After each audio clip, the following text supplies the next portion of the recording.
Okay, आप जानते हैं कि आज की जो क्लास है उसमें हम क्या डिस्कस करने वाले हैं। आज का टॉपिक क्या है, बात करने का मुद्दा क्या है? Elasticity of supply. आप बताओ पहले मतलब क्या होता होगा इसका। अगर आपने डिमांड नाम का चैप्टर पढ़ा है तो वही कॉन्सेप्ट यहां पर यूज करने वाले हैं। फॉर्मूले बिल्कुल सेम रहेंगे, याद करो। ईडी का मतलब क्या था? Elasticity of demand. यहां यूज करेंगे ईएस, इलास्टिसिटी ऑफ, आपको बोलो क्या आएगा? हाँ, सप्लाई आएगा। ये तो मतलब है कहने का।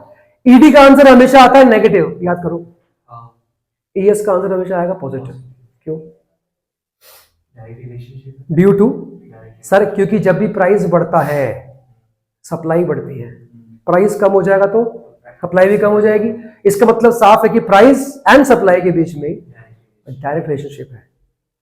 तो कुछ भी हो जाए सर, उनका आंसर हमेशा किस में आएगा? प्लस में आएगा। जबकि ईडी का आंसर हमेशा आपका नेगेटिव आता है, क्योंकि प्राइस और डिमांड के बीच में इनवर्स रिलेशनशिप एग्जिस्ट करता है। ये जानते हो? अच्छा, इस चैप्टर को पढ़ने के पीछे का मोटिव क्या है ये बताओ, क्यों पढ़ रहे हैं इसको?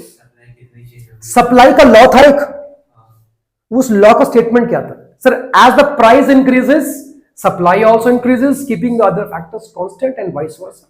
ये जो था, लेकिन वो लॉ किस चीज को एलैबोरेट करने में होता है फेल, ये बता दो। सप्लाई चेंज होगी प्राइस के साथ साथ, डायरेक्शन ऑफ चेंज तक एक्सप्लेन करता है, लेकिन सप्लाई में कितना चेंज आया होगा प्राइस के चेंज होने की वजह से, ये हमको लॉ एक्सप्लेन करने में फेल होता है। तो उसी लिमिटेशन को ओवरकम करने के लिए चैप्टर का रखा गया इलास्टिसिटी ऑफ सप्लाई। कितना रिस्पॉन्सिवनेस है किसमें?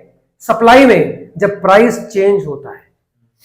देखो, प्राइस बढ़ेगा तो क्या बढ़ेगा? सप्लाई बढ़ेगा, बात सही है, यही तो कहता है लॉ ऑफ डिमांड। लेकिन सप्लाई प्राइस के बढ़ने से कितनी बढ़ेगी, ये हमें लॉ ऑफ डिमांड समझा नहीं सकता। तो इसी कमी को पूरा करने के लिए हम क्या पढ़ने वाले हैं? बोलो, इलास्टिसिटी ऑफ सप्लाई। उम्मीद करता हूं चैप्टर के अंदर जो कॉन्सेप्चुअल है, जो क्लैरिफिकेशन है, वो आपको आ गया होगा। बात समझ में आया? जरा पढ़ना लिखा क्या है इसके बारे में। लिखा है, इसको हम शॉर्ट में क्या बोलेंगे? ES. ES can be defined as the measure of responsiveness of supply in relation to its own demand. Its own price. हाँ जी, खुद का प्राइस लेगा, खुद का।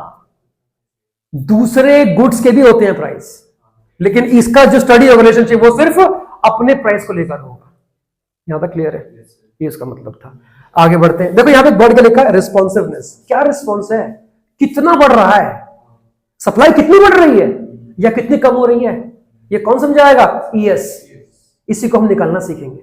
अगर तुम्हें ईडी का पूरा का पूरा जो कॉन्सेप्ट है याद है, अगर आता है, बिल्कुल सेम ऐसा ही है। जहां जहां पर मैं डिमांड बोलूंगा वहां पे आपको इसमें क्या जोड़ना है? सप्लाई जोड़ना है, बस बात खत्म है भैया। चैप्टर में कुछ भी नहीं है इसके अलावा।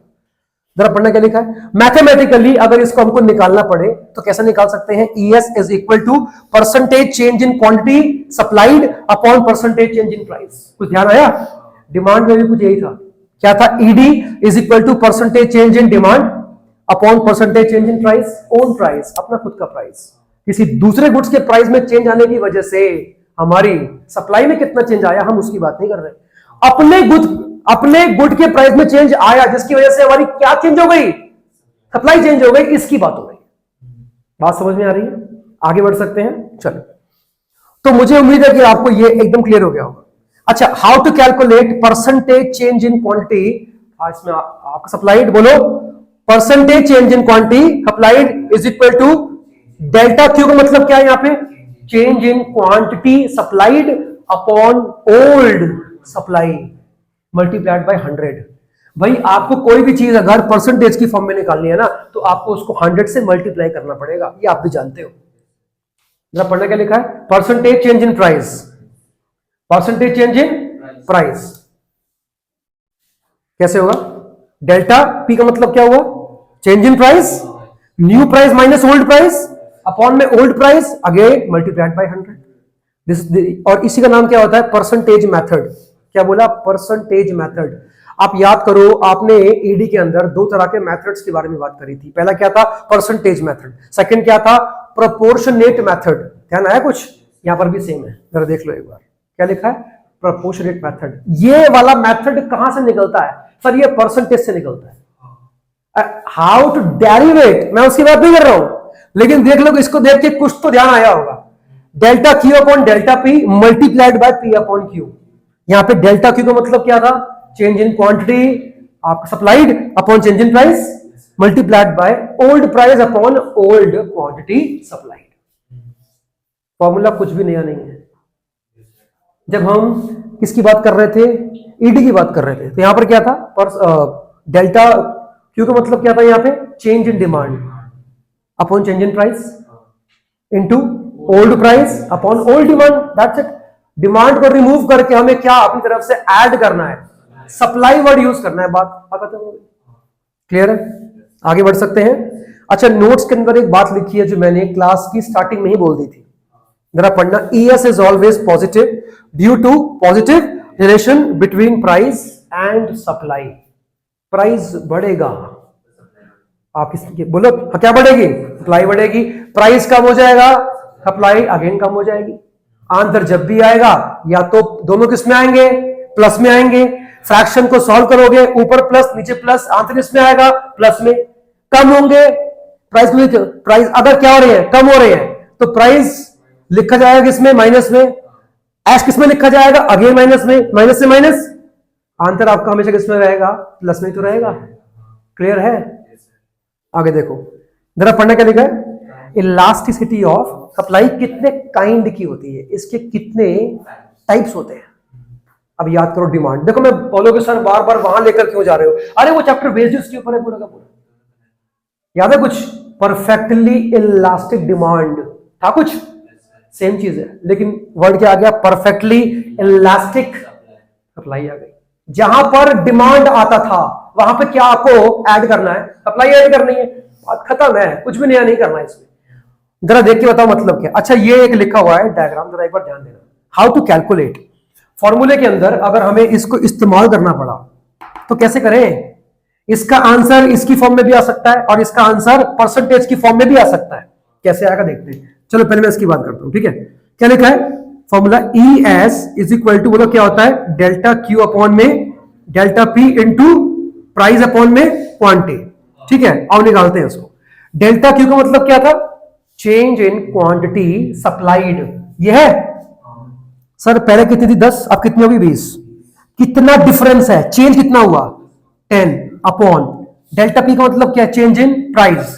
New price minus old price, बीच में क्या है? मल्टीप्लाई का साइन है। अच्छा, पी का मतलब क्या है? सिर्फ पी लिखा हो तो ओल्ड प्राइस है। कितना प्राइस है ओल्ड वाला? 2 तो है, अपॉन क्या है बोलो? क्वांटिटी कितनी है ओल्ड वाली? 10। लिखूं? 10 से 10 क्या हुआ? कैंसल। यहां पे क्या आ गया बोलो ना? 2/3 आ गया बोलो। अब इसको अगर मैंने फर्दर किया सॉल्व तो बताओ कितना आना चाहिए? 0.67। भाई ये तो आएगा। क्या निकला? 0.67। ये क्या है तुम्हारा? Elasticity of supply. बात समझ में आ रही है? हाउ टू कैलकुलेट वो आपको करना आ गया हो। अच्छा, अब बात ये आती है कि सर अगर मान लो एग्जाम में कोई भी क्वेश्चन आ गया और मेथड का जिक्र ना किया गया, क्या करें? आप यही वाला मेथड यूज करेंगे। अगर उसने क्या बोल दिया? यूज परसेंटेज मेथड, तो आपको ये करना पड़ेगा। और ये करना मुश्किल लगता है क्या? सर क्या लिखा है? परसेंटेज चेंज इन क्वांटिटी, ये निकालनी है। कैसे निकालोगे? डेल्टा क्यू अपॉन क्यू कर दो।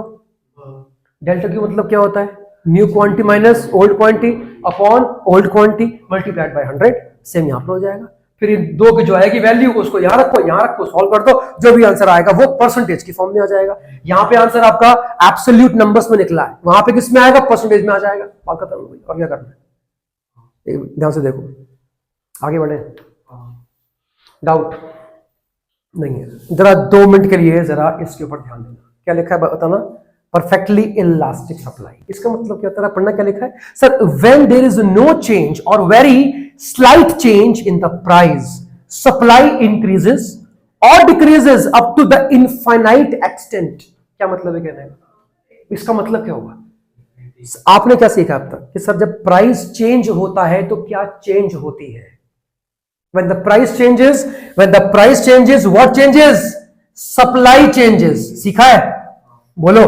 सर अगर ऐसा होता है कि प्राइस में बहुत थोड़ा चेंज आया या प्राइस में चेंज आया ही नहीं और आपकी सप्लाई या तो इन्फिनिट लेवल तक क्या हो रही है, इंक्रीज हो रही है या डिक्रीज हो रही है, प्राइस में कोई चेंज आया ही नहीं है, फालतू में बढ़ती जा रही है, बढ़ती जा रही है, बढ़ती जा रही है, इसी का नाम क्या होता होगा, क्या होता है, परफेक्टली, अबे क्या बोल रहा है भाई, परफेक्टली इलास्टिक डिमांड।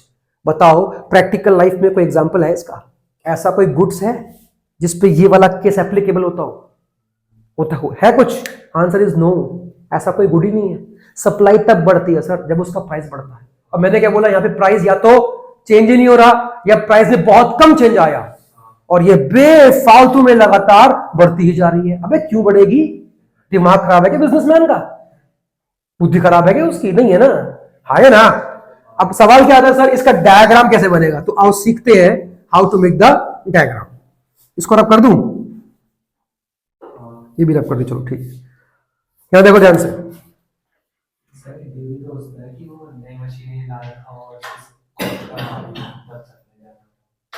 जब प्राइस में कोई चेंज नहीं आ रहा है, ज्यादा क्यों बेचोगे? Price of X and quantity of X, जितनी बार भी क्वांटिटी लिखूंगा तो मेरा मतलब क्या है, क्वांटिटी सप्लाइड की बात कर रहा हूं। हाँ जी, प्राइस सर पहले कितना है बोलो 10, अब भी कितना है?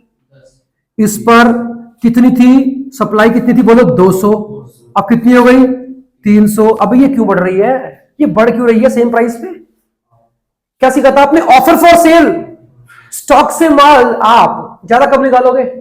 जब प्राइस बढ़ेगा, क्योंकि बढ़ते हुए दाम पर सामान को सेल करने का मतलब है प्रॉफिट का मार्जिन ज्यादा होगा, लेकिन यहां तो प्राइस सेम है आपका, तो फिर ऑफर्स फॉर सेल ज्यादा क्यों हो रहा है ना। अगर इसका मैं डायग्राम के ऊपर आपको शो करता हूं तो ये कुछ ऐसा बनेगा, ध्यान से देखना, X axis Y axis, this is your what, origin. हाँ, यहां पे हमेशा क्या शो होता है, सप्लाई शो होता है, और यहां पे हमेशा क्या शो होता है बोलो ना, बात समझ आ रही है?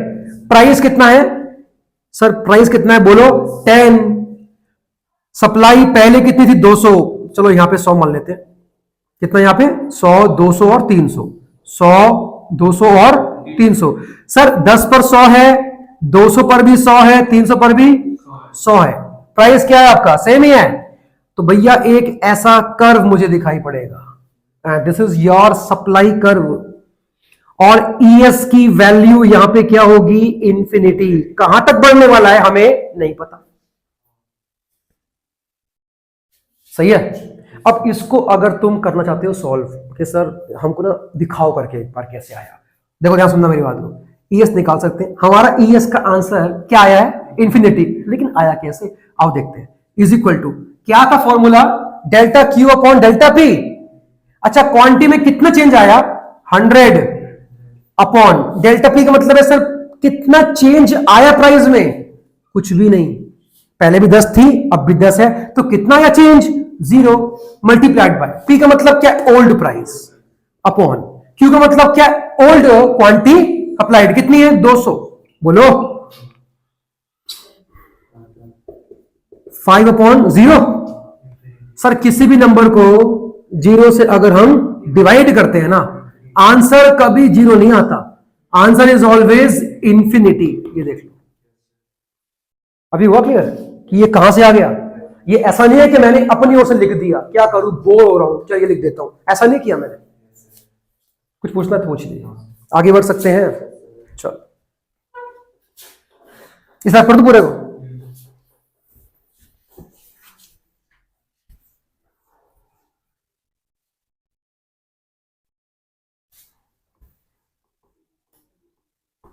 देखिए भाई, आओ देखिए अगला केस क्या बनता है, बोलो आपकी बुक्स के हिसाब से अगला केस क्या लिखा है, बोलो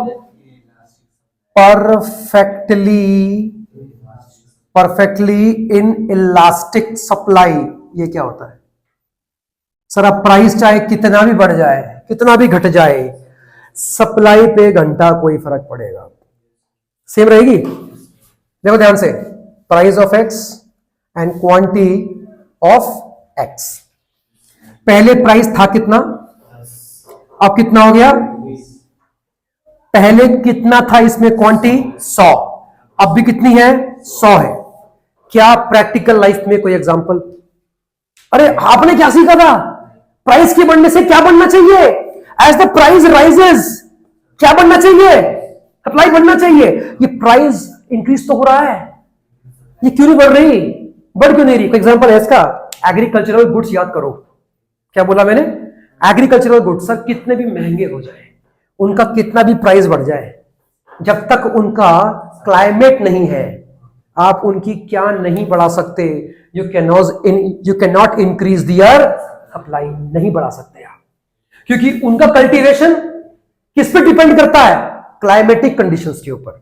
और जो क्लाइमेटिक कंडीशंस है वो आपकी कंट्रोल में नहीं आती है, कंट्रोल से बाहर है आपके। नहीं ऐसा बोलो भाई। साग खाया कभी? साग खाया? साग कब आता है सर? ठंड के मौसम में आता है। नाम सुना है साग का? ठंड के मौसम में आता है। आप ही सोच रहे हो कि जून के महीने में, अच्छा जून के महीने में भले ही उसकी डिमांड बहुत होगी साग की, मान लेते हैं जून के महीने में क्या हो रही है उसकी डिमांड। अगर डिमांड उसकी हाई है तो उसका क्या भी हो जाएगा हाई? उसका प्राइस डिमांड हाई है, प्राइस हाई है, अब उसका प्राइस क्या हो रहा है? बढ़ रहा है। क्या बढ़ते हुए दाम पर आप उसकी सप्लाई बढ़ा सकते हो? क्यों? क्योंकि सर उसका मौसम ही दिसंबर के महीने में आता है और तब वो उल्टा सस्ता हो जाता है, क्योंकि तब उसकी क्या आ जाती है मार्केट में? सप्लाई हो जाती है। ये क्लियर हुआ नहीं हुआ? इसका मतलब है कि सर ऐसे केसेस एग्रीकल्चरल गुड्स के केस में लागू होते हैं, क्योंकि उनका कल्टीवेशन किसी ह्यूमन एक्टिविटी के ऊपर डिपेंड नहीं करता। It is totally dependent upon the climatic conditions, weather, और वो आपके कंट्रोल से बाहर है। अब इसका अगर मैं ग्राफ बनाऊंगा तो जरा एक बार ध्यान से देखना कैसा बनना चाहिए। ये बार बार इंक पता नहीं क्यों खत्म हो जाती है। देख लेते हैं क्यों होगी भाई पैरेलल। बोल तो ठीक रहे हो? देखते हैं ये क्या है? ओरिजिन। ये क्या है तुम्हारा? सप्लाई। ये क्या है तुम्हारा? प्राइस। बात समझ आ रही है? ये ग्राफ हमेशा ऐसे ही बनते हैं भाई। प्राइस पहले 10, अब कितना है? हाँ पहले 10 अभी 20। ये भैया पहले भी 100 थी, ये तो अब भी 100 है। 10 पे कितना बताना? 100। कितना हो गया 20 पर? अगेन 100। तो सर मेरा जो सप्लाई कर्व है it will be made vertical और पैरेलल टू वाई एक्सिस, और इसका नाम क्या दूंगा मैं? ES is equal to 0। नाम क्या होगा? Perfectly inelastic supply. But कितना भी प्राइस आप जो है इंक्रीज कर लो सर, हम चाहकर भी क्या नहीं बढ़ा सकते? सप्लाई नहीं बढ़ा सकते सर। मैंने एग्जांपल दिया, उसको ध्यान रखना। एग्रीकल्चरल गुड्स आप चाहते हो बेचना, जो कि महंगे बिक रहे हैं, लेकिन सर चाहकर भी आप उनको मार्केट में ला नहीं सकते बेचने के लिए, क्योंकि वो क्लाइमेट के ऊपर पूरे के पूरे बेस्ड है। बात समझ आ रही है?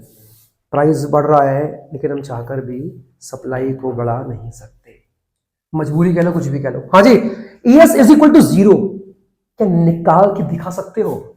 अगर मैं आपसे पूछता हूं तो देखो देखो देखो, ये देखो कैसे निकलता बताना। क्या था? डेल्टा Q अपॉन में delta P multiplied by Q upon में Q। चलो ES is equal to delta Q कितना आता ना? डेल्टा Q कितना चेंज आया इसके अंदर? सर 0 चेंज आया। डेल्टा P कितना दिख रहा है? 10 मल्टीप्लाइड बाय कितना है ओल्ड प्राइस? 10। Q कितना है ओल्ड वाला? 100। कैंसल आउट 0 अपॉन में 100। सर किसी भी नंबर 0 को किसी भी नंबर से अगर हम डिवाइड करते हैं तो आंसर हमेशा 0 आता है। लेकिन अगर ये उल्टा लिखा होता ना 100 अपॉन 0 तो आंसर आता मेरा इंफिनिटी आता। बात समझ आ रही है? इस तरह कर दूं?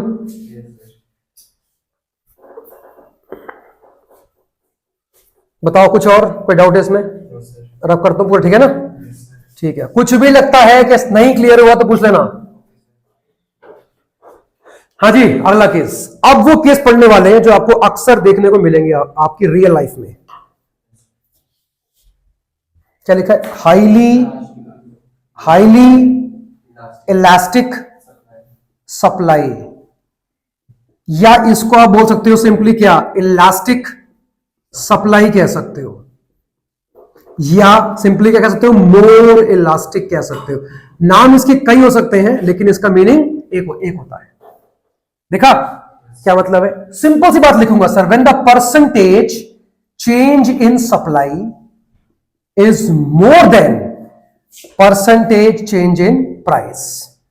जितना प्राइस में चेंज आया सर, उससे ज्यादा चेंज हमारा किस में आया, बोलो, सप्लाई में आ गया। अगर प्राइस हमारा इंक्रीज हुआ 10% और ये अगर हमारा हो गया इंक्रीज कितना, 15%, तो उसका नाम क्या होगा भाई, नाम क्या होगा, हाईली इलास्टिक सप्लाई। मतलब इसका जो रिस्पॉन्सिवनेस है किसकी तुलना में, in comparison to the price, वो ज्यादा है। बात समझ आ रही है? आओ एग्जाम्पल से बात करेंगे, इस तरह कर रहा हूं, ठीक है।